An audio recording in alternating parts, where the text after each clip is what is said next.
La TVT au cœur de l'information.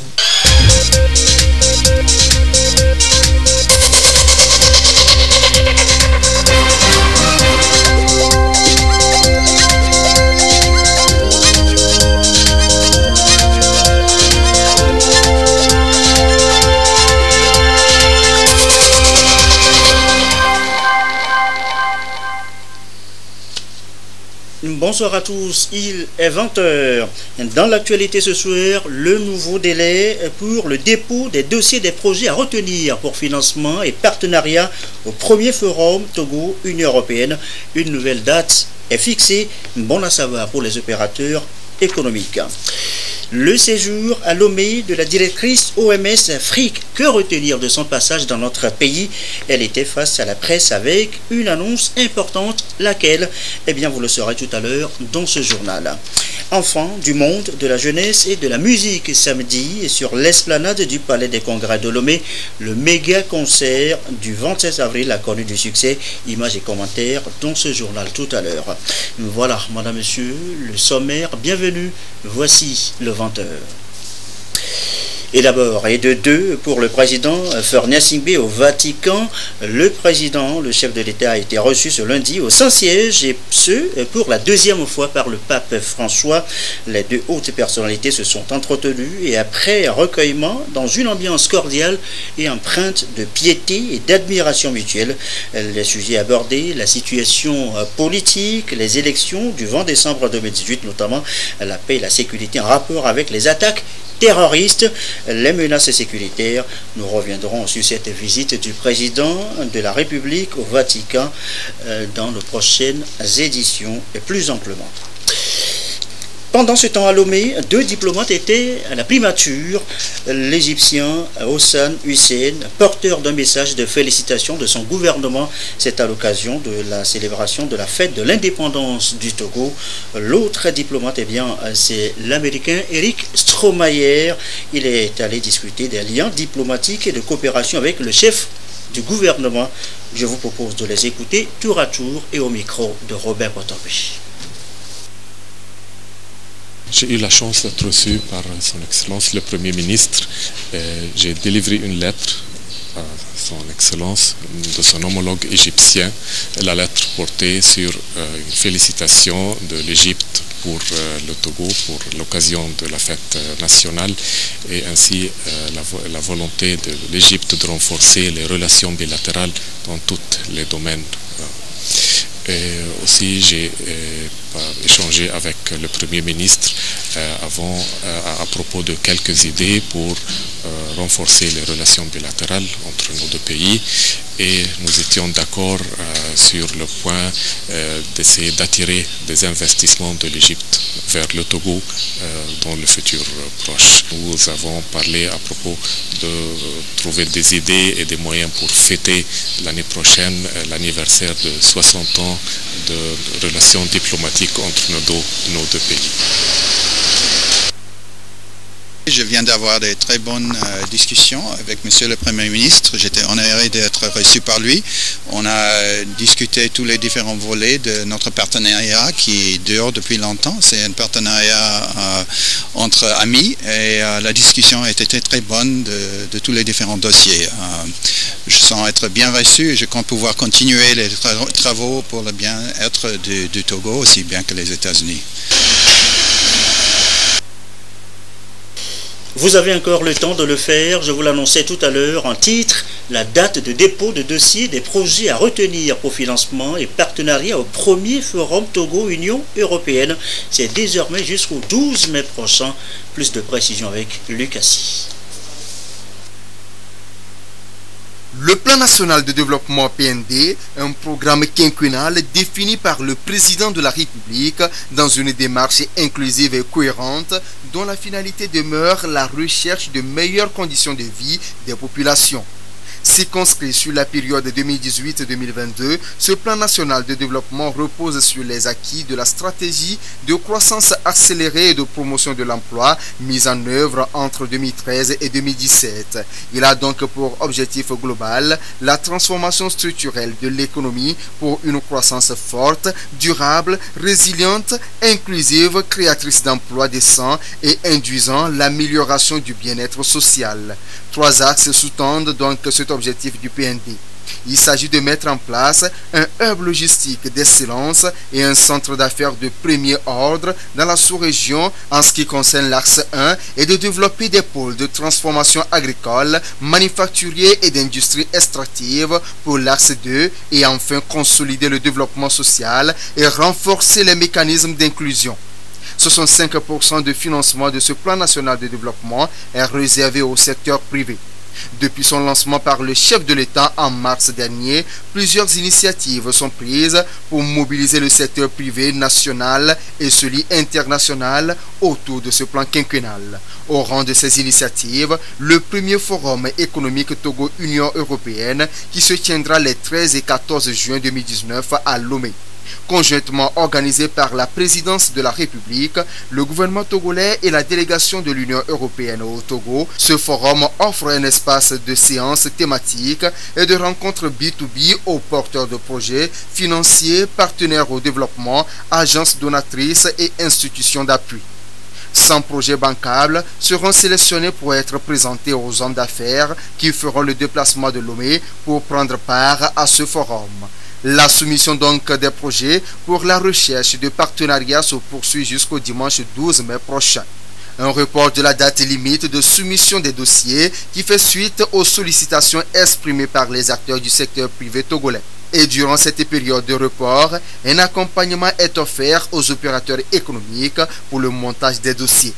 Les participants à ce premier forum doivent s'inscrire sur le www.forumtogo/ue.tg et pour les porteurs de projets. Ils doivent les soumettre en décrivant les principaux axes et le partenariat recherché. Et d'autres informations sur ce forum Togo-Union européenne sur les projets à financer dans les tout prochains jours. Et comment le secteur privé va pouvoir aider le gouvernement à réaliser le plan national de développement, le PND. 65%, vous le savez, c'est la part attendue. Comment y parvenir donc? Une stratégie est définie en ce moment. Ramdan Bassila. Le secteur privé togolais s'engage à jouer pleinement sa partition dans l'atteinte des objectifs du plan national de développement 2018-2022. Il va contribuer à 65% au financement de ce programme. Un engagement pour que ce secteur soit plus dynamique, compétitif et catalyseur de la croissance économique du pays. Un document de la stratégie de développement du secteur privé est soumis à validation à cet effet. Il se décline en plusieurs axes. Axe 1. Amélioration du climat des affaires et promotion des investissements. Axe 2. Le développement des entreprises. Axe 3. Le renforcement des capacités des acteurs. Et enfin, axe 4. Le renforcement du dialogue public-privé. Les principales actions programmées sont, entre autres, l'appui à l'instauration d'un cadre institutionnel, juridique et judiciaire par la poursuite de la simplification des procédures et la réduction des coûts et délais de formalisation d'entreprises, le règlement des conflits commerciaux. L'adoption et la mise en œuvre d'une telle stratégie se situe dans la droite ligne de l'opérationnalisation du plan national de développement, notre vision partagée. Cet outil est le résultat d'un travail inclusif de tous les acteurs du secteur privé. Il est fondé sur plusieurs principes: la valorisation et la transformation des produits locaux, la compétitivité, la complémentarité et la cohésion des interventions en faveur du secteur privé. Pour nous, nous sommes très heureux de savoir combien de fois il y a une coordination de l'ensemble des acteurs, à savoir le public, le privé, et nous ne demandons que cela. Donc, une plateforme pour échanger. Je ne peux que remercier le ministre pour cet atelier qui marque un engagement de son cabinet à apporter la solution idoine pour rehausser l'image du secteur privé. La validation du document intervient peu avant la tenue au Togo du premier forum économique Togo-Union européenne prévu pour se tenir du 13 au 14 juin prochain. Un forum dont l'objectif principal est justement de mobiliser les investissements privés dans les secteurs prioritaires au Togo et d'exposer les opportunités d'affaires dans le pays. Bon à savoir aussi, parvenir à mieux payer ses impôts, comment le faire? L'OTR montre la voie aux artisans, aux conducteurs et bien d'autres acteurs. Les infos pour mieux payer ses taxes, le compte rendu de Sylvain Raboutou. En vous souhaitant bonne réception. L'Office togolais des recettes OTR dans une dynamique participative, la vulgarisation du Code général des impôts pour permettre à l'ensemble des contribuables de cerner tout ce qu'il y a autour. Ceci afin de leur permettre de maîtriser les différents contours destinés à participer efficacement au paiement des impôts, permettant ainsi à l'État de mieux fonctionner. Ce qui explique cette campagne à l'endroit des contribuables d'Atapamé qui s'approprient le nouveau Code général des impôts, les avantages et les innovations qui y sont apportés pour l'amélioration du climat des affaires au Togo. Nous avons tellement beaucoup de difficultés à payer nos impôts parce que les artisans n'ont pas tellement cerné le code qui va les aider à payer leurs taxes.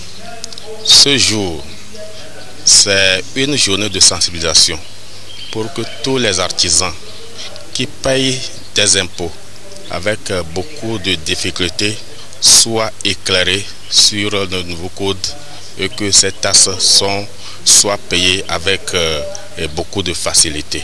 Donc, je suis tellement content, les artisans sont tellement contents et que les artisans feront de leur devoir pour contribuer à l'émergence du Togo nouveau. À travers cette campagne de vulgarisation, chacun des participants s'estime heureux en ce qui concerne les éclaircissements apportés. C'est le problème du péage. Avant, nous, on ne comprenait pas ça comme il le faut, mais aujourd'hui, on a bien compris que le péage est différent par rapport aux impôts. Nous, on pensait que ça fait partie des impôts. Mais aujourd'hui, comme nous avons entendu que ça ne fait pas partie des impôts, donc une fois qu'ils ont réduit le prix des impôts par rapport à nous, les chauffeurs qui payent ce prix avec la contribution, il n'y a plus pour les chauffeurs, nous sommes d'accord et nous sommes fiers de ça. Dans ce nouveau code mis en application depuis janvier 2019, les contribuables bénéficient d'une diminution de leur taux d'impôt qui était de 28% à 27%. Outre cet atout, bien d'autres avantages. Il y a aussi les avantages liés à ceux qui suivent la règle même de cette fiscalité. Je peux donner le cas de la TPU qui est exonérée pour ceux qui prennent leur temps à aller s'identifier au niveau des structures citées dans ce code. On parle de l'exonération. C'est quoi l'exonération? Vous allez travailler, par exemple, 2 ans sans payer la TPU. Il convient maintenant à nos partenaires de suivre ces règles. Il y en a d'autres. Il y a la suppression de la TCS, par exemple. Donc, du coup, vous verrez qu'en suivant ces procédures, vous n'aurez plus à payer assez d'impôts. Ce nouvel arsenal fiscal vient réduire les bases d'imposition dans la dynamique d'inciter les jeunes à créer des entreprises, les amener à prospérer pour contribuer à l'essor de l'économie nationale. Vous en souffrez certainement, il fait chaud, très chaud en ce moment. La faute peut être à nos arbres coupés, aux forêts détruites. Comment reconstruire nos forêts? Depuis ce matin à Lomé, on en discute avec un objectif bien précis. Rafié Toumberekou, Tchazim Nabaga. Le Togo met en branle ici son mécanisme de renforcement et de suivi de la restauration des paysages forestiers.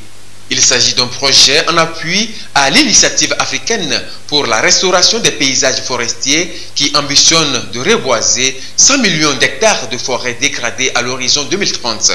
Sur la même période, le Togo s'est engagé en 2018 à restaurer 1 400 000 hectares de paysages déboisés et dégradés. Tout commence par la préfecture de la Binan dans la région de la Kara.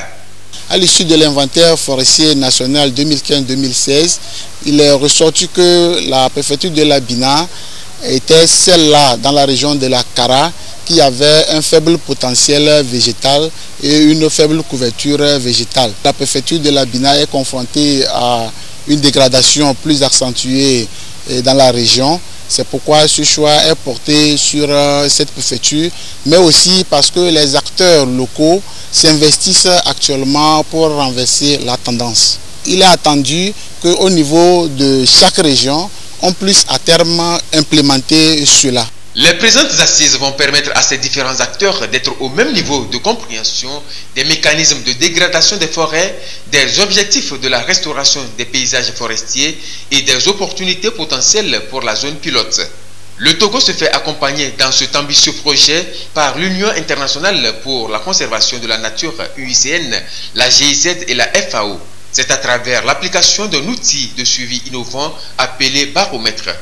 Le baromètre de suivi, c'est un outil qui permet donc de rassembler toutes les informations générées dans le cadre de la restauration des paysages en termes de nombre d'hectares de zones restaurées, mais également les facteurs de succès et d'échec, parce que nous devrons partager cela au niveau national, au niveau africain, au niveau mondial pour toutes les leçons apprises pour que nous puissions capitaliser cela à d'autres échelles. À la fin des travaux, une feuille de route des activités et des échéances sera élaborée. Seul le Togo et le Madagascar bénéficient de ce projet qui vise à terme à mettre à l'échelle nationale les résultats afin de saisir les avantages qui en découlent pour la sécurité alimentaire, la biodiversité, la résilience au changement climatique et la réduction de la pauvreté. Et cette vague de chaleur suffocante avec des sensations de malaise, est-ce juste la faute aux arbres coupés, aux forêts détruites? Comment expliquer le phénomène malgré les grosses pluies de ces dernières semaines? Quelles mesures à prendre? Des éléments de réponse avec Tchazim Nabaka.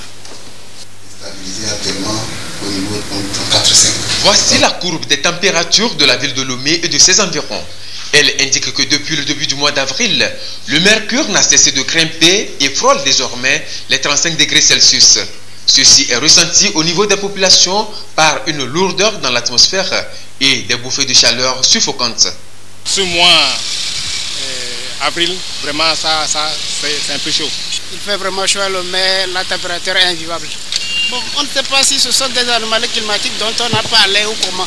Qu'est-ce qui explique cette élévation des températures en pleine période de pluie dans la zone méridionale du pays? Au service de la météorologie, le phénomène est bien connu et a même un nom. Il s'agit d'une séquence sèche. Dans la zone sud-Togo, nous sommes en pleine saison des pluies. Donc cette chaleur-là ne devrait pas se faire sentir, mais comme il y a les séquences sèches, c'est ça qui entraîne cette chaleur-là. Cette entrée massive de la mousson amène ce que nous appelons la chaleur. Cette chaleur, en présence de la forte humidité qui est manquante actuellement sur la zone sud-Togo, c'est ça qui entraîne qu'il n'y ait pas de pluie. S'il y avait une forte humidité, avec la présence de la mousson qui est un vent chaud, il devrait entraîner ce que nous appelons l'évaporation, la condensation, formation des nuages et des pluies. Donc actuellement que l'humidité n'est pas possible, l'humidité est tellement inférieure, l'humidité est faible, et ça qui entraîne qu'il y a stagnation de cette chaleur-là et qui revient dans la nuit, et cela entraîne la sensation de chaleur au niveau des populations. Donc c'est en quelque sorte ce qui explique un peu la chaleur que nous ressentons. Il ne faut pas oublier que notre ville de Lomé fait partie aussi des villes qui a une atmosphère un peu polluante. Donc par rapport à la pollution, cette chaleur-là qui devrait s'échapper dans la haute atmosphère, on revient et entraîne la sensation de chaleur au niveau des populations. Cette séquence sèche caractérisée par cette élévation des températures a visiblement des effets néfastes sur les cultures et sur les activités humaines. Voilà pourquoi des mesures sont préconisées pour faire face à ce phénomène. C'était ces séquences sèches-là qu'on avait prévues et puis on avait demandé à la population vraiment d'utiliser ou bien de mettre ceux qui ont déjà préparé leur terrain, de mettre les cultures vraiment qui résistent à la chaleur, qui résistent à la sécheresse, telles que l'arachide et puis le manioc. Pour des mesures à prendre, c'est de conseiller à la population, surtout pour les populations les plus vulnérables, c'est-à-dire les enfants et les vieux, de prendre beaucoup plus de l'eau, de s'hydrater beaucoup. Ça va diminuer certaines conséquences néfastes au niveau de ces populations. Cette séquence sèche ne doit pas faire perdre de vue la prévision saisonnière initiale qui annonce des pluies abondantes à excédentaires cette année. Les populations sont donc invitées à suivre au quotidien les prévisions météo et à rester vigilantes face aux risques d'inondation.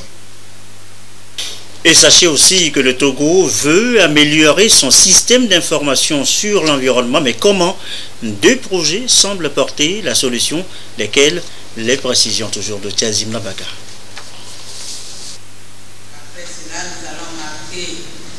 Le lancement au cours de ces assises du projet d'amélioration du système d'information environnementale au Togo PASSIET est une exigence du Plan national de développement PND qui recommande le renforcement des capacités du système statistique national pour fournir l'information de qualité indispensable aussi bien dans la phase de son élaboration, de sa mise en œuvre que de son suivi et évaluation.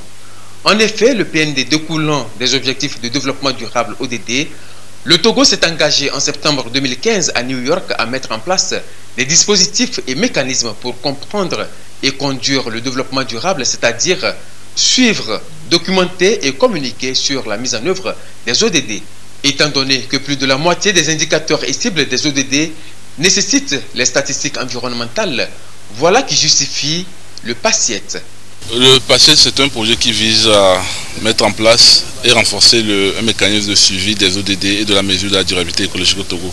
Nous dépendons tous de l'environnement, mais on n'arrive pas à quantifier cette durabilité de l'environnement. Et c'est ça le problème. Le système statistique national même ne permet pas de nous informer sur cet aspect. Et c'est ça l'innovation. C'est une des innovations du PASSIET. Et c'est pour ça que le PASSIET est très important. Le deuxième aspect, c'est que pour pouvoir combler les gaps que nous avons par rapport aux autres pays, le PASSIET nous permet de combler ce gap-là.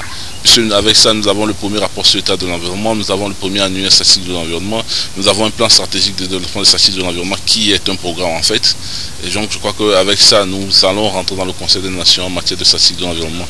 L'autre projet démarré également lors de ces assises porte sur l'élaboration du premier rapport sur l'état de l'environnement au Togo. L'élaboration du premier rapport sur l'état de l'environnement au Togo est vraiment important parce que non seulement c'est le premier document qui sera élaboré dans ce genre, c'est un outil qui permet aux décideurs de voir un peu quelles sont les zones, les thématiques qui sont un danger ou bien qui sont un risque pour prendre les mesures appropriées. Puisque le rapport sur l'état de l'environnement, aussi bien que tous les documents qui sont élaborés, c'est des documents qui doivent alerter, dans la présentation il dit ça, les décideurs. Et c'est à eux de prendre les décisions qui idoines sur la base de l'information que nous produisons. Les 2 projets sont financés par la Banque africaine de développement BAD sur les ressources du Fonds fiduciaire de la coopération économique Corée-Afrique à hauteur de 249 millions de francs CFA. La BAD a réaffirmé son engagement à accompagner le Togo dans la mise en œuvre de ces projets. Le ministre de l'Agriculture, de la Production animale et halieutique, Bataka Koutera, représentant son collègue en charge de l'environnement, a souligné l'importance des statistiques pour suivre efficacement les efforts du Togo dans l'atteinte des exigences de ses engagements. Le PASSIET vient donc à point nommé pour contribuer à la mise en place d'un mécanisme de mesure des progrès dans le cadre du suivi des objectifs de développement durable et la mesure de la durabilité environnementale et écologique au Togo par le renforcement et l'institutionnalisation des statistiques de l'environnement. L'élaboration du premier rapport sur l'état de l'environnement du Togo REET a pour objectif de donner le bilan de l'évolution de la situation environnementale au Togo. En effet, il s'agit du tout premier rapport qui permettrait d'avoir une vue globale du secteur pour orienter les actions aussi bien des décideurs que des partenaires dans une perspective d'amélioration du cadre de vie, de préservation de l'environnement et de développement durable. C'est à juste titre que le PASSIET revêt une importance capitale pour le gouvernement togolais et je me réjouis d'avance de la richesse de son contenu, de l'engagement des parties prenantes et des partenaires pour sa réussite. La durée de réalisation des activités du PASSIET est de 8 mois. Les activités sont subdivisées en 2 composantes. Amélioration du cadre institutionnel, organisationnel et stratégique, puis le renforcement des capacités opérationnelles et techniques pour le développement des statistiques de l'environnement au Togo. Et je vous l'annonçais également dans les titres, l'actualité c'est aussi le séjour la semaine dernière à Lomé de la directrice OMS Afrique. Que retenir de son passage dans notre pays? Eh bien, elle était face à la presse vendredi avec l'annonce d'une prochaine campagne contre la rage. Nous reviendrons sur les précisions dans nos prochaines éditions. Il est 20h25. La fin pour l'ancienne équipe à la Commission nationale des droits de l'homme. Une nouvelle s'est installée. Elle a officiellement pris fonction jeudi dernier. Le récit de Karine Oulanlou avec Epoussala.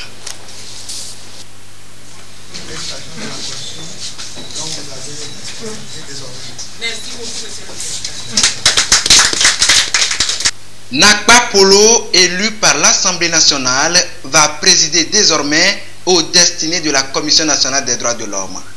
À cette cérémonie de passation de service, le président sortant, Alilou Samdja Sissé, a rappelé les grandes actions menées sous son mandat qui ont permis au Togo d'être classé aujourd'hui parmi les pays ayant capitalisé les efforts dans la promotion, la protection et la défense des droits de l'homme. Des acquis reconnus par le ministre des droits de l'homme, Christian Trimois. Il a rappelé à la nouvelle présidente de l'institution les responsabilités inhérentes à sa fonction avant de lui souhaiter un bon mandat. Vous serez au carrefour de plusieurs initiatives, de plusieurs progrès, de plusieurs avancées, mais en même temps d'un intérêt accru sur l'ensemble du spectre des droits de l'homme.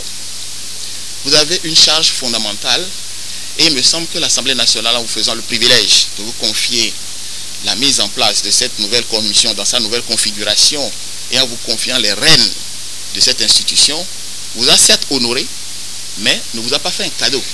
Beaucoup de courage, beaucoup d'abnégation et surtout beaucoup d'innovation, beaucoup d'imagination, de créativité, parce que vous êtes aujourd'hui au début d'une nouvelle œuvre. Madame la Présidente, je ne saurais trop vous conseiller de tirer le maximum que vous pourrez de l'expertise de vos prédécesseurs. Vous perdrez énormément si vous les lâchez totalement. En réponse aux difficultés infrastructurelles posées, le ministre Trimois rassure et réitère l'engagement du gouvernement à accompagner la CNDH dans sa mission. La nouvelle équipe qui prend officiellement fonction a été élue par l'Assemblée nationale le 22 mars dernier. Elle a un mandat irrévocable de 2 ans, renouvelable 2 fois. Et la lutte contre la corruption à Ploussier, toujours en campagne de sensibilisation et d'explication de Douaré pour les précisions.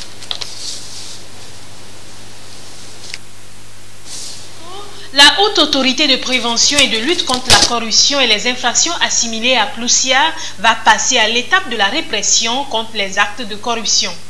Mais avant, elle veut renforcer l'intégrité de tous les acteurs, y compris ceux des ministères et des organismes étatiques. L'institution fait ainsi front commun avec ses différents acteurs pour mener à bien sa mission, celle de préserver les biens et les deniers publics. Nous allons présenter la Haute Autorité aux participants. Nous allons aussi leur présenter les textes du code pénal qui répriment les actes de corruption et infractions assimilées. Nous allons leur présenter également les conventions internationales. Il y aura une thématique sur l'état de lieu de la corruption au Togo. Nous avons commencé cette sensibilisation le 22 novembre dernier. À ce jour, nous avons déjà enregistré 4 grandes dénonciations. Ça veut dire que la campagne porte ses effets. Ça veut dire que les gens comprennent qu'ils doivent s'impliquer dans la lutte. Le ministre en charge des relations avec les institutions de la République rappelle les mesures prises par le gouvernement pour éradiquer ce fléau et met en garde quant aux punitions sévères qui seront attribuées aux corrupteurs et aux corrompus. Notre ambitieux plan national de développement, PND, lancé le 4 mars dernier par le chef de l'État, nous interpelle et nous invite à plus de rigueur et de responsabilité dans la gestion des biens et deniers publics. Nous ne pouvons redonner de la crédibilité à la gouvernance économique de notre pays qu'en exerçant une action ferme mais pédagogique sur la gestion des deniers publics et la crainte et la défense due à la chose publique. La pédagogie commence par l'information, la formation et se poursuit par l'exemple et la répression. Il est donc indispensable d'adopter maintenant les bons réflexes, de se remettre en cause et en ordre et de régler notre conduite individuelle et collective pour le respect dû à la chose publique et à l'argent commun. Si nous ratons l'opportunité de la pédagogie et l'occasion qui nous est donnée de régler nos attitudes actuelles et futures, quand viendra le temps de la répression, le gouvernement sera implacable. Le gouvernement promet tout mettre en œuvre pour accompagner la Aplousia dans cette délicate mission en vue de décourager toute complicité de corruption qui freine le développement socio-économique du pays. Le reste de l'actualité, la 31e Assemblée Générale Ecobank. Au menu, le bilan, mais pas de dividendes cette année pour les actionnaires. Carmen Madjiakapo. L'an 2018 marque un tournant décisif pour la maison mère du groupe Ecobank. Le groupe a enregistré de bonnes performances avec à la clé un bénéfice de 322 millions de dollars américains contre 182 millions l'année dernière, soit une hausse de 77%. Le bénéfice attribuable aux actionnaires s'établit à 262 millions de dollars US, soit une amélioration du rendement des fonds propres de 21% contre 13,6% l'année précédente.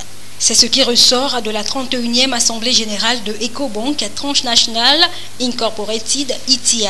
Selon Emmanuel Ikazobo, président du groupe, ces résultats témoignent de la rigueur constante appliquée à la gestion des coûts, de l'aménagement du groupe Ecobank en matière de gestion des risques et de l'assainissement continu du portefeuille de crédit.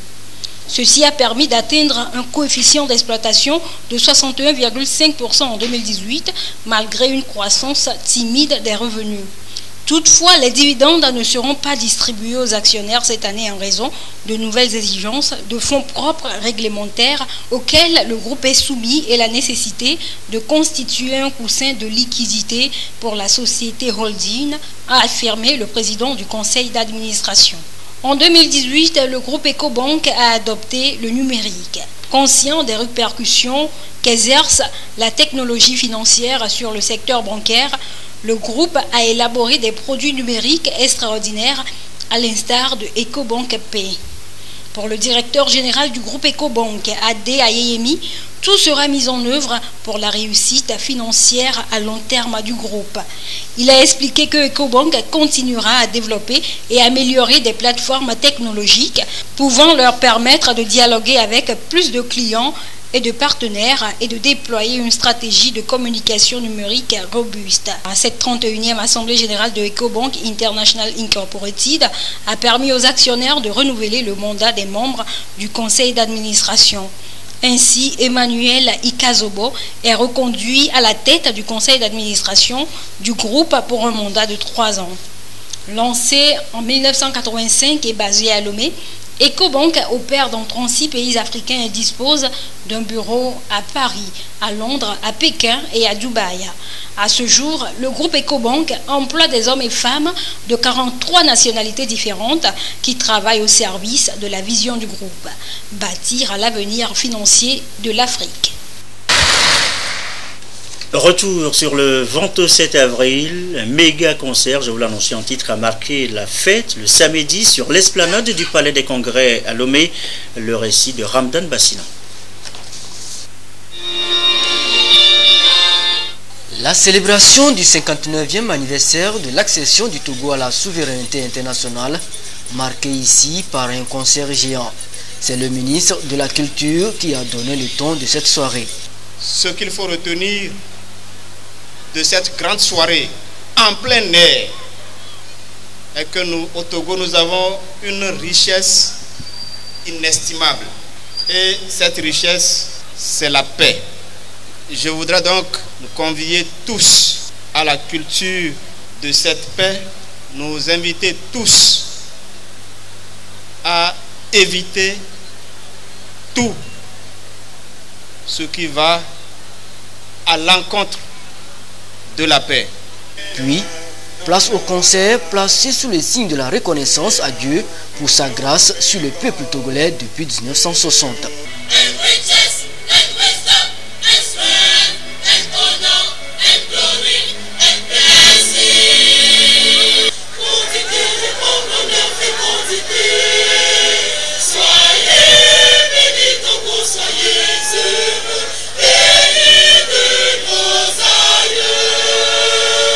Sur scène, les artistes togolais de la chanson se succèdent dans un élan d'amour pour donner le meilleur d'eux-mêmes.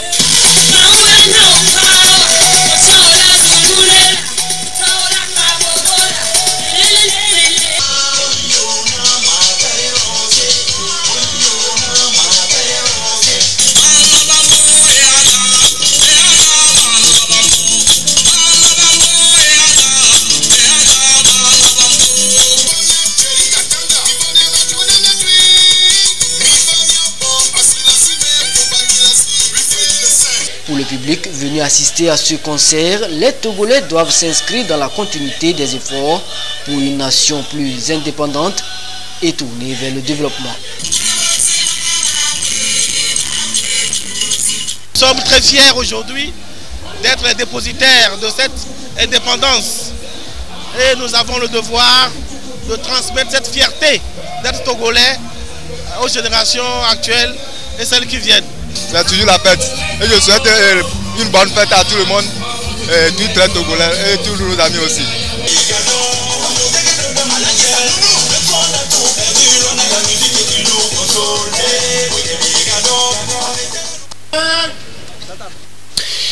Et voilà quelques communiqués avant de refermer cette édition du soir. Le ministère de la fonction publique, du travail, de la réforme administrative et de la protection sociale, en coordination avec les ministères chargés des finances et de l'agriculture, informe les candidats au concours de recrutement de fonctionnaires pour le compte du ministère de l'agriculture, de la production animale et halieutique qu'en raison de l'engouement suscité, notamment le nombre de dossiers reçus et qui méritent d'être traités de manière convenable, la date des épreuves écrites initialement prévue pour le vendredi 3 mai 2019 est reportée. Les nouvelles dates et toute autre information y relative seront communiquées et précisées très prochainement. Autre communiqué ce soir, celui du ministre de l'Enseignement supérieur et de la Recherche qui informe les étudiants des universités publiques de Lomé et de Kara qui estiment être éligibles à l'allocation de secours ou à la bourse au titre de l'année académique 2018 et 2019 qu'une période de réclamation est ouverte du mardi 30 avril au vendredi 7 mai 2019, délai de rigueur. Les pièces à fournir pour la réclamation pour les nouveaux étudiants, imprimer et remplir le formulaire de réclamation à télécharger sur le site web de la DBS. Une copie de la nationalité togolaise ou de la carte nationale d'identité, une copie de l'attestation du relevé de notes du bac 2 pour les anciens étudiants. Imprimer et remplir le formulaire de réclamation à télécharger sur le site web de la DBS, une copie de la carte d'étudiant et son original, une copie de la carte nationale d'identité et son original, une copie du relevé de notes de l'année académique 2017-2018 et son original. Tout dépôt de dossier de réclamation se fait à la direction des bourses et stages de Lomé et à l'antenne de Kara.